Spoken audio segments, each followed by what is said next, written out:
Perfect. So this is section 2.2. We're going to start introducing our trigonometric functions. Now, one of the things we're going to need in working with our trigonometric functions is to know the angles and degrees and coordinates of a lot of special points on the unit circle. So let me take a moment and help us learn and understand how we're going to figure out these points and these coordinates. And what I've found over the years is there's a very helpful kind of little mnemonic device, a little trick here that can help us get the coordinates of those points. And it starts with this little pattern here. I'm going to start with the square root of 4 over 2 and then kind of move down.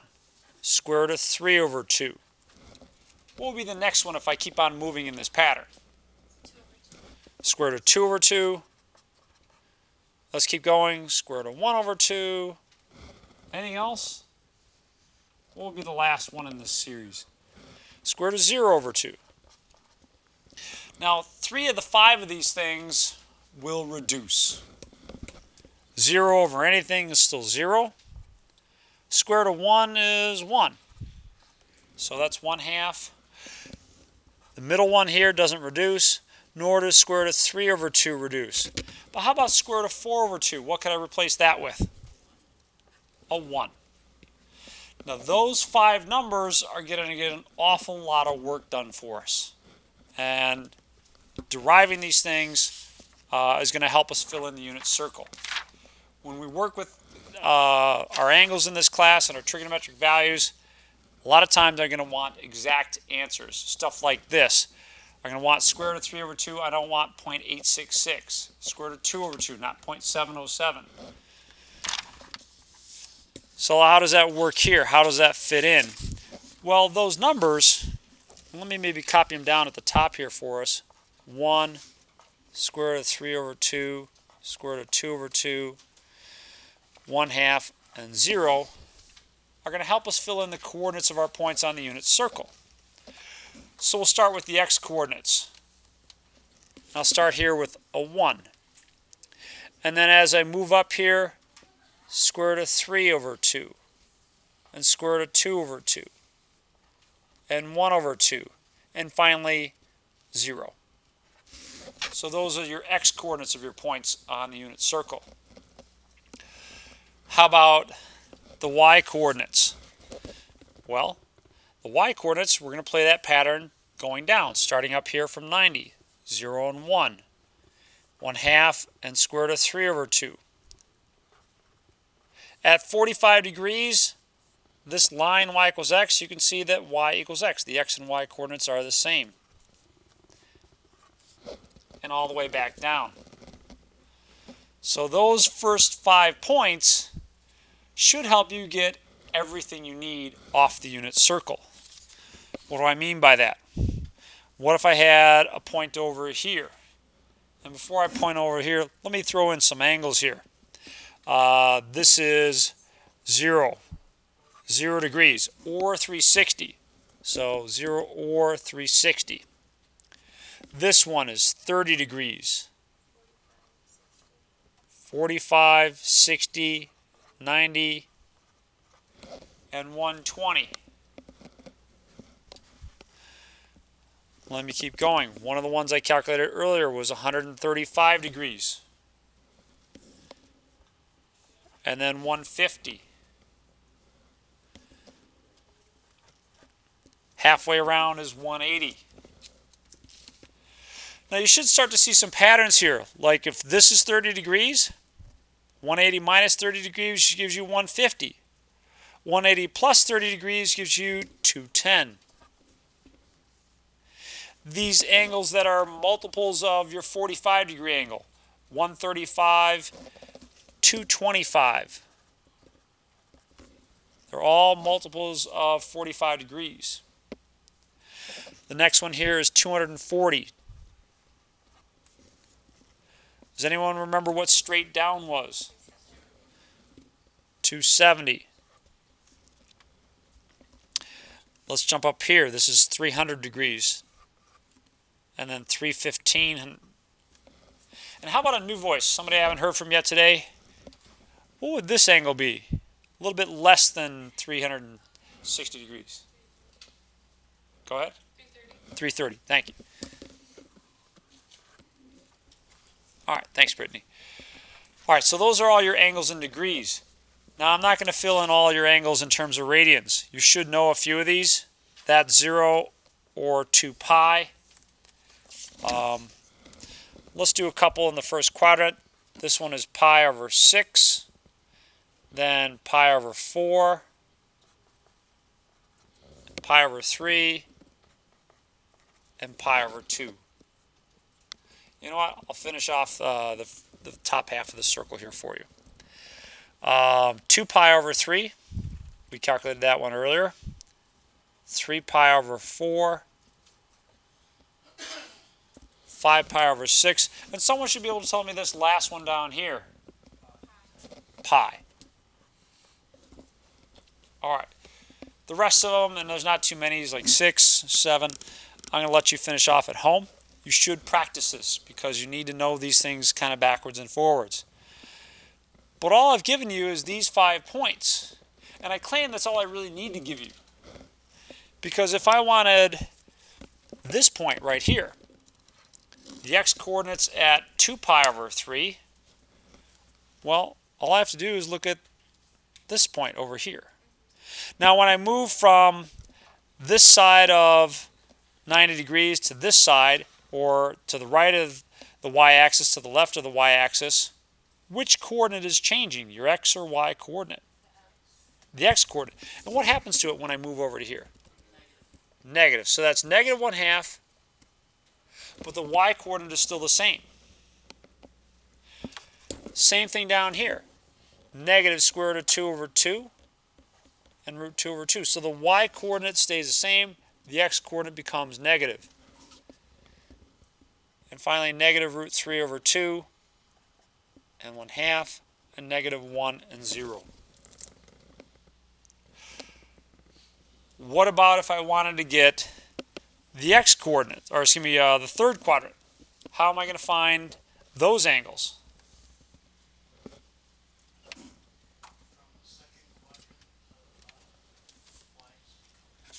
Yeah, I can just take these and drop down into the third quadrant.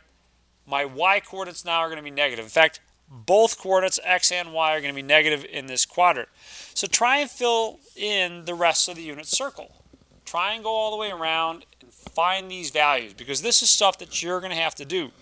Now, what I'll probably do, maybe on your first exam, maybe on all of them, is give you a blank unit circle, so that if and when you feel like filling some of it in or all of it in, it'll be there.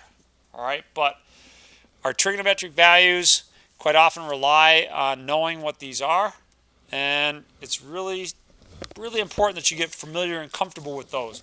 In fact, if you look at the course syllabus, one of the great bureaucratic things that we need to include now is the common course outcomes. And the first one is state from memory the values of the trigonometric functions of the special angles in radians and degrees.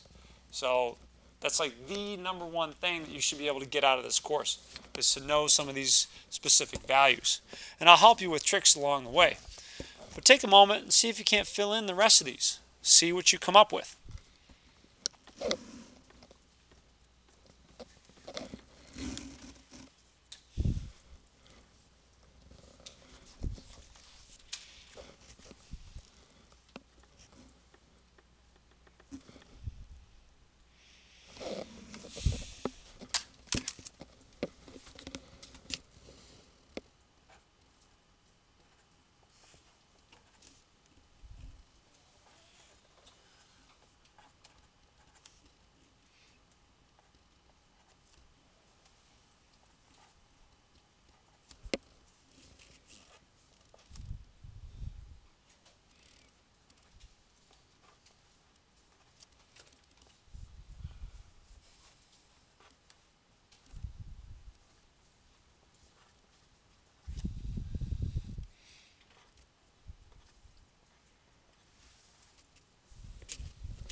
In quadrant 4, which coordinate is going to be negative?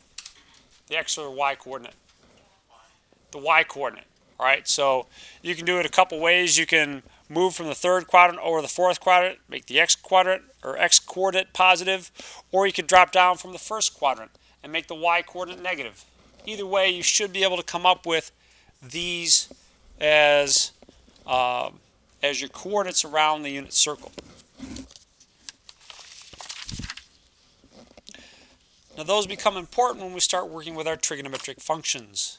And let me introduce those next.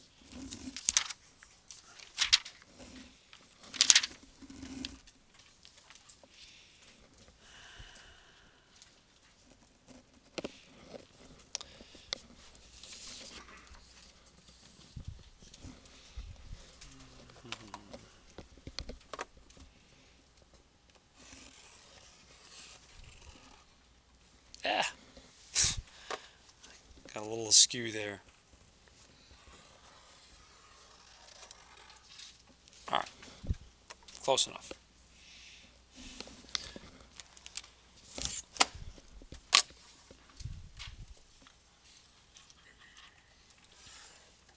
For convenience, we're going to work on the unit circle. So that means a circle of radius 1. Now the equation of the unit circle is going to be x squared plus y squared equals 1. That's a circle with radius 1 centered at the origin.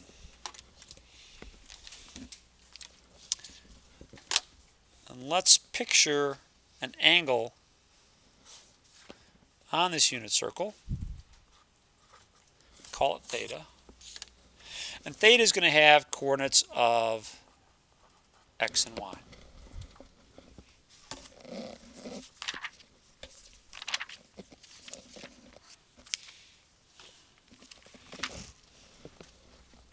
Now because this is a unit circle, this distance out here is also called theta, but I'm going to be more comfortable thinking of this as theta. In any case, with this point here and our angle theta here on the unit circle, the sine of theta is going to be your y coordinate on the unit circle. The cosine of theta is going to be the x coordinate on your unit circle. So sine of theta and cosine of theta are going to be your x and y coordinates on the unit circle. The rest of these are going to be various ratios. The tangent of theta is going to be the y coordinate divided by the x coordinate.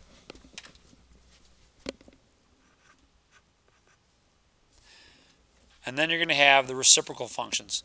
So let me write out the names here. There's cosine, which will be abbreviated cos, sine, which is sin. So if you've looked at your calculators for years and wondered why it's sinning, that's what it's doing. Tangent, abbreviated tan. And then the reciprocal functions. So let's start with the reciprocal of this one. The reciprocal of the tangent is the cotangent, abbreviated COT.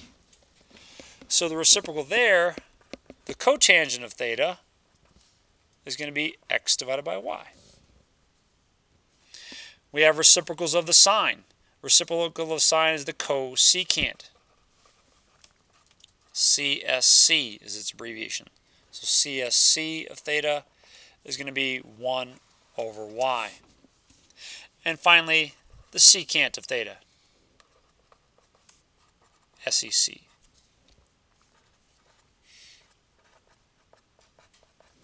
Is 1 over x. It's the reciprocal of the cosine.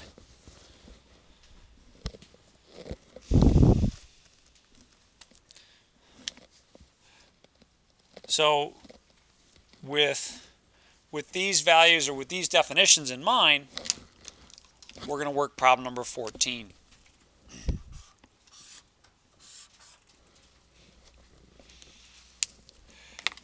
Problem 14 asks us to look at a point on the unit circle at 1/2 and negative root 3 over 2 and come up with all these values.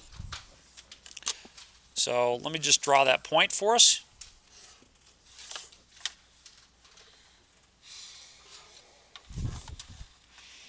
So 1/2 and negative root 3 over 2. That's going to be down here someplace.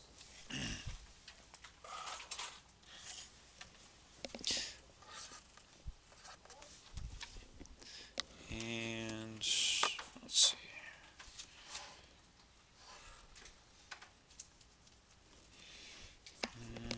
Actually, I wish I had it drawn a little bit better.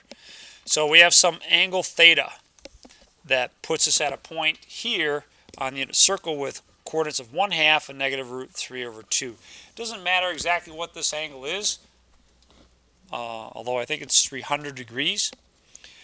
We want to figure out sine, cosine, tangent, cotangent, secant, and cosecant of this angle. Let's start with the cosine.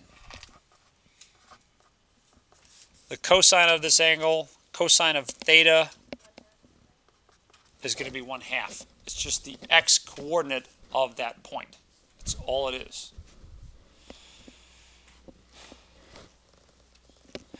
How about the sine of theta? Somebody else for the sine of theta. Kristen gave us the cosine. What's the sine of theta going to be? Negative root 3 over 2. It's the y coordinate of your point. So negative root 3 over 2. The tangent of theta is the y coordinate divided by the x coordinate. So let me write it down here for us, and then we'll simplify it together. It's going to be negative root 3 over 2 divided by 1/2. Now that's kind of messy, and I'd appreciate if you would clean it up a little bit. When you divide by a fraction, it's equivalent to doing what? Well done. In unison. Even better. Way to go. So that's going to be the same as negative root 3 over 2 times 2 over 1. And the 2's cancel each other out. You're just left with minus the square root of 3 over minus the square root of 3, period.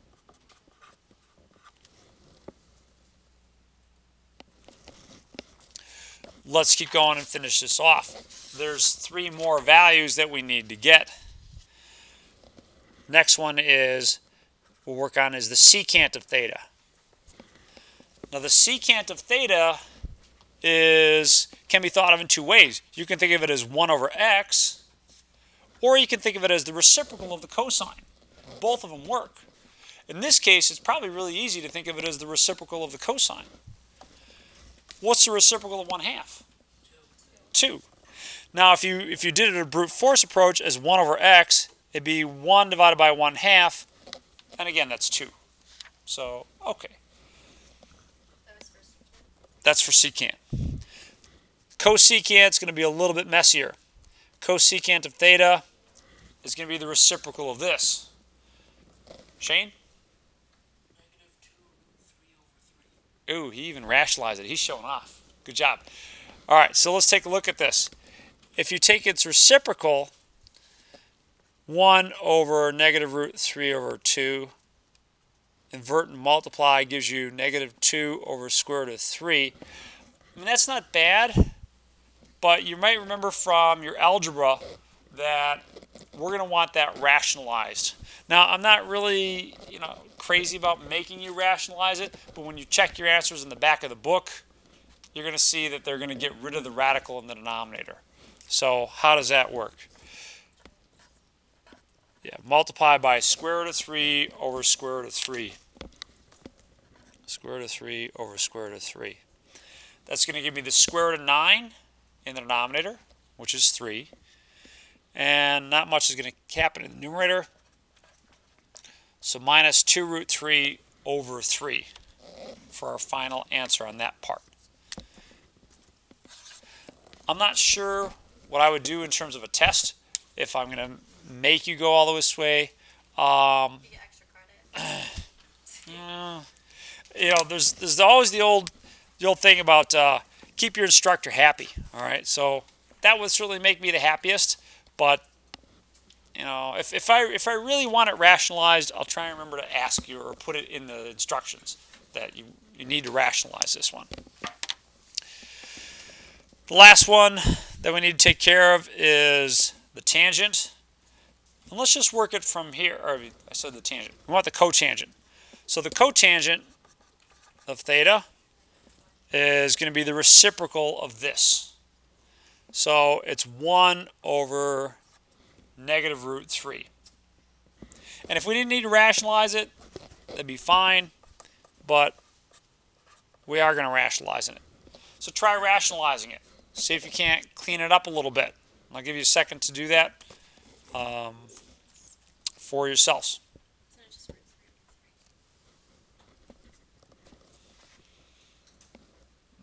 You got the answer or you got a question? Okay, let me distribute the wealth here. Because I know Dan wants a chance to participate. He's been back there just begging and begging to answer a question. So, Dan, what should I multiply by? What am I going to get here to rationalize this?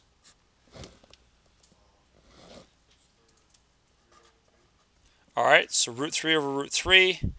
And I'll end up with negative root 3 over square root of 9, which is 3.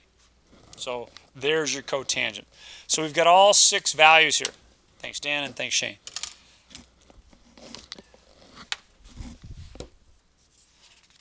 All right. Let's try a couple more like that. You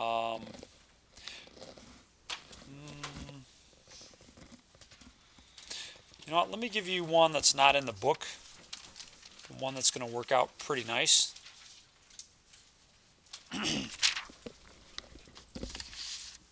So suppose we have a point with coordinates of 3/5 and 4/5. So we don't know exactly what that angle is going to be, but it's going to be in the first quadrant.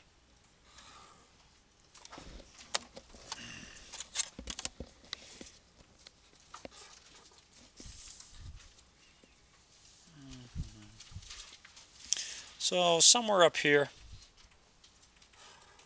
is going to be a point on the unit circle with coordinates of 3/5 and 4/5.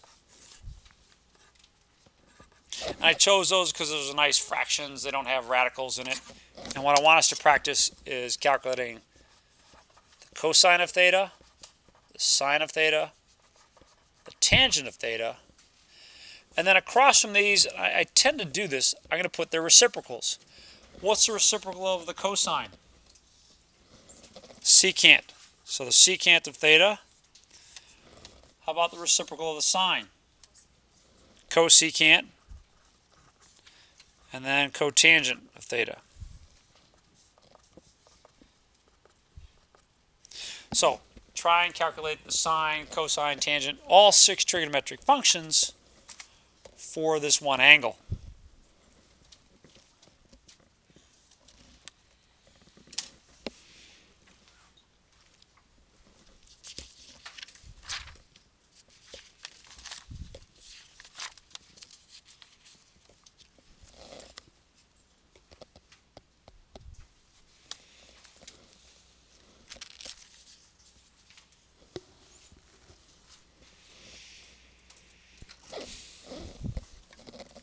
Okay.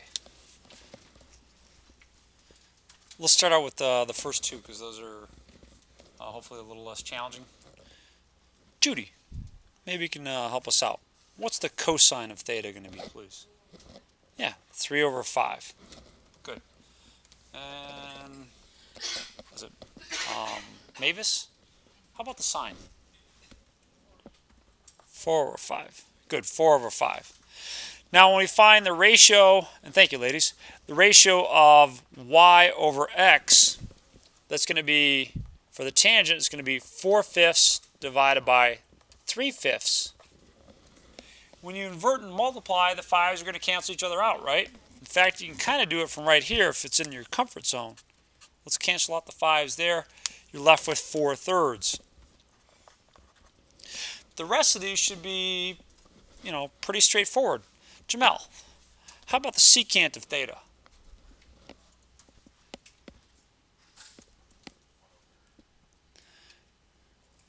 One over 3 over 5. So if you take the reciprocal of 3/5, what are you going to get? 5/3. Yeah, 5/3. Cool. Becca, how about the cosecant? 5 over 4, and the cotangent, Erie? You can look right here. We know what the tangent is. What would the cotangent be? 3/4. Good. Nice. So that's not a problem in the book. That's my own example. So I typically just write EX there when I'm doing my own example. On the test and in books, I'm going to want exact values. So let's work our way down to problems like number 32. They ask you for exact values for the following expressions. We want the sine of 30 degrees minus the cosine of 45 degrees. Cosine of 45 degrees. So here's where your unit circle becomes invaluable. This is why it's important that you have this thing memorized, or you can derive it as needed. So as far as the sine of 30 degrees, what's the sine of 30 degrees going to equal? 1/2. How about the cosine of 45 degrees? Yeah. You know, you can blow it on this one, right? You could look at the x or y coordinate, you still get it right. All right, so kind of lucky on that one. So 1/2 minus root 2 over 2. That's a nice exact expression. If you did that on a calculator, oh boy, you get like negative 0.207, I think, something like that. But that's an approximation. I want stuff that involves square roots. A couple more here. We'll do an easy one. So that was problem number 32. So that would just be the answer then? Yeah, that's it. That's the answer. Yeah, appreciate the question. That's the answer. Problem number 34. Cosine of 180 degrees minus the sine of 180 degrees. So remember, you're looking at various coordinates. So for cosine, what coordinate are you looking at? Yeah, you're looking at the x coordinates. So the cosine of 180 is -1. Charbel, what's the sine of 180? 0. So -1 minus 0 is just -1. Thanks, gentlemen.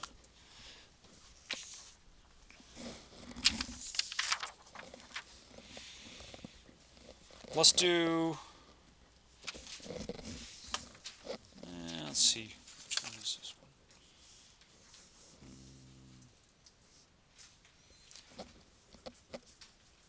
Problem 36. Tangent of 45 degrees times the cosine of 30 degrees. Let's start out with the easier of these two first. Cosine of 30 degrees is just going to be the x-coordinate at 30 degrees. So, Fahad, what would be the x-coordinate there, please? What's the cosine of 30 degrees?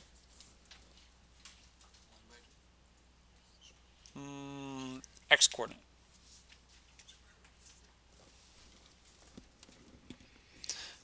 So, yeah, root 3 over 2.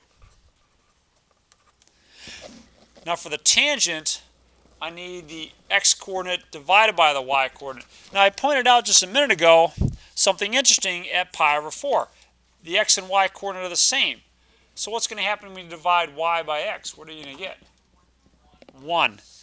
Now for the special angles that are multiples of 45 degrees, so 45, 135, 225, and 315, the tangent is always either going to be 1 or -1. Those are nice angles to deal with in terms of the tangent. They're always going to be 1 or -1, depending on what quadrant that you're in.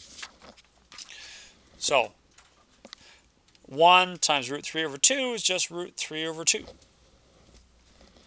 Unfortunately, your calculator can't give you values like this. It's always going to give you decimal approximations. So if you did it on your calculator to try and check it, you get 0.866, etc. There's not a function that lets you do No, but there's a calculator that you can buy that'll actually give you root 3 over 2. And I think I might have put a link on my website. I'll let you use it if you want to spend like 15, 20 bucks on it. It's, you know, it's up to you. I'm not going to stop you from using it though. I think it's a Casio.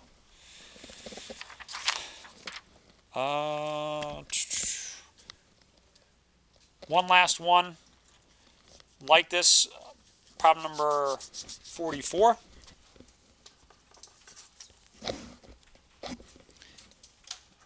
Three times the cosecant of pi over 3 plus the cotangent of pi over 4. This one's going to make us think a little bit. So, first of all, we're dealing in radians, right? So that's a little bit of a pain. Cosecant is 1 over which coordinate? Is it 1 over the y coordinate or 1 over the x coordinate?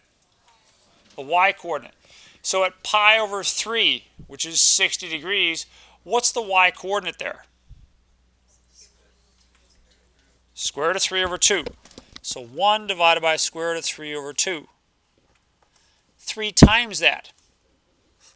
Now the cotangent at pi over 4 is the x coordinate divided by the y coordinate. And here again, kind of like the tangent earlier, we're going to get a little bit lucky because the x and y coordinates are the same. So that ratio is just going to simplify to what? To 1. So this works out to 3 times 2 over square root of 3 plus 1. Or better yet, 6 over square root of 3 plus 1.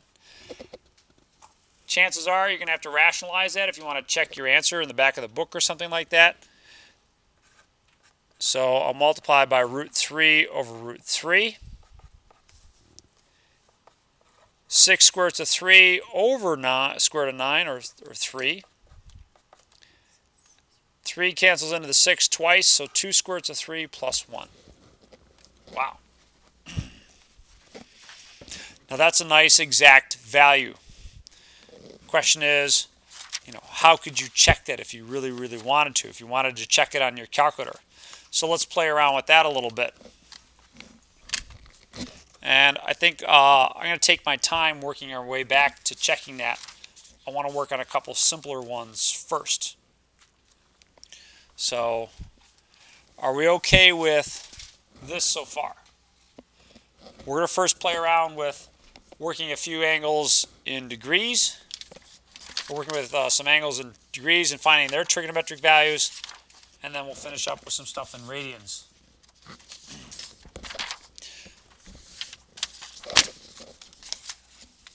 Move on to problem number 66.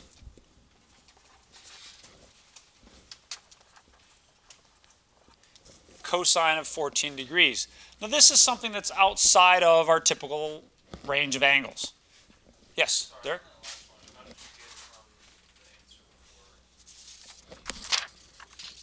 So from here to here, 3 goes into 6 twice. Gotcha. Gotcha. Yeah, no, it's all right. I call it the 8 o'clock rule. I mean, your brain is shutting down.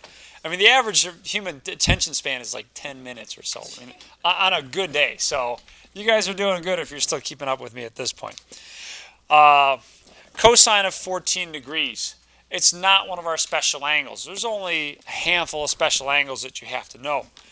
Beyond that, we're going to rely on some technology. So take out your calculator.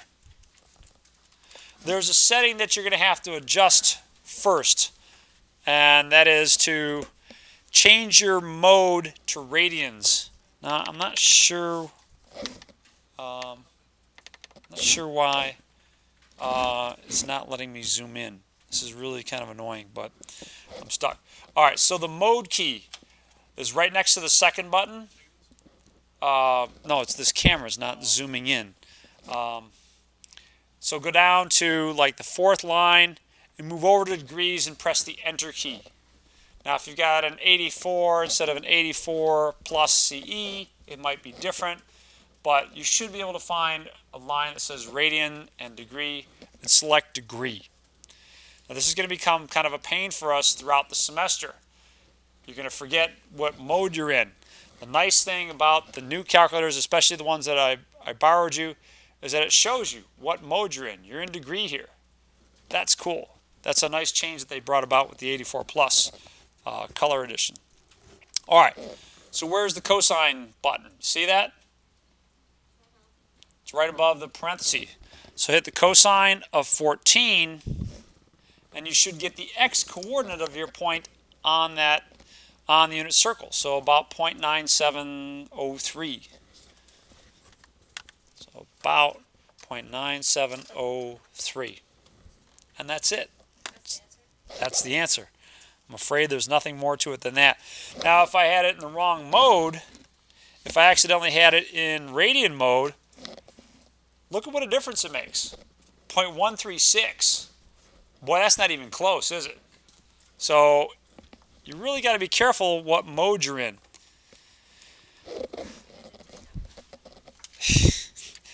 All right, so problem 68, cotangent of 70 degrees. All right, this one's going to require a little bit more finesse. The cotangent is the reciprocal of what function? The tangent. Now, you don't have a cotangent button built into your calculator. I think they're going to come out with one that actually does this, but they haven't yet. So the way we're going to do this is we're going to take 1 divided by the tangent of 70 degrees. But that inverse tangent has nothing, zero zip nada to do with the reciprocal, which is the cotangent. So it's a good observation. I'm glad you brought it to my attention. I know it's tempting, but that button right up there, the inverse tangent, is not your cotangent. Yeah. So 1 divided by tangent of theta, or tangent of, what was it, 70 degrees? Yeah, 0.3640. Here's a good question for you. If I round this, 0.3640, if I'm rounding it to the 10,000th place, to the 4th digit, do I need to write that 0? Yes or no? I disagree with you. Yes. Without it, it looks like you're rounding to the nearest 1,000th place. Write a 0 there if you're rounding to the nearest 10,000th place. All right, let's go back and take a look at things that are in radian mode. So in radian mode, so change your calculator back over to radian mode. So go to the mode key. I wish this would allow me to focus. I'm not sure what's going wrong here. But go back to radian mode to calculate things like problem number 70. So go to mode, all the way down, and press the enter key with the cursor over the radians. Problem 70 asks us for the sine of pi over 8. You need to be in radian mode to get this one right.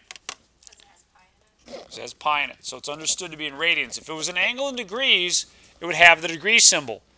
If it's missing the degree symbol, it's in radians. Period. All right, and I'll be very careful about that on the test. But if it's missing the degree symbol, it's in radians. And then theta is the same thing as angle. We're not going to see theta for a while. That's for parametric functions. Polar functions. Sine of, or was it 7 pi? No, pi over 8. So pi divided by 8. So that's basically a 22.5 degree angle. I don't expect much for my y coordinate. And I don't get much. About 0.38268, etc. Are you able to get that off your calculator? That calculation coming through for you? All right.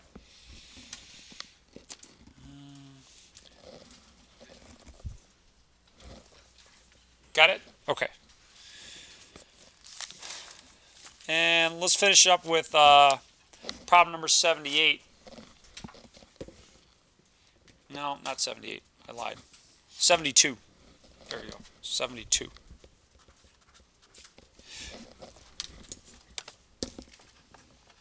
(72) is the cosecant of 5 pi over 13. Ugh. Looking pretty ugly. Now, the only functions that are built into your calculator are the sine, the cosine, and the tangent. So the rest of these you have to get by using reciprocals. What am I going to take the reciprocal of to get a cosecant? Cosecant is a reciprocal of what function, Hans?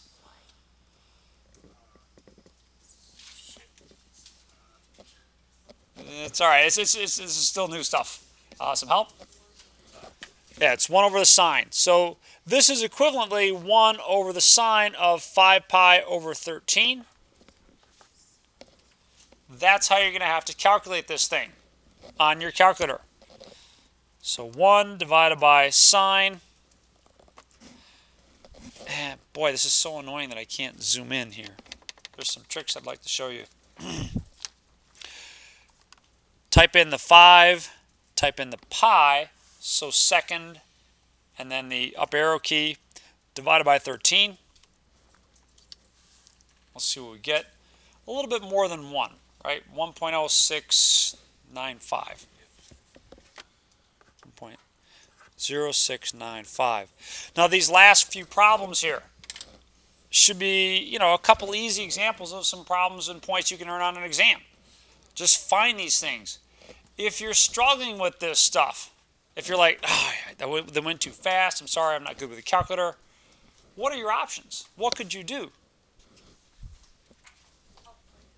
Yeah, help for you. It's right over there, right? Go to the tutoring center, come see Ahmad. He'll be here an hour before class next week, my office hours, etc.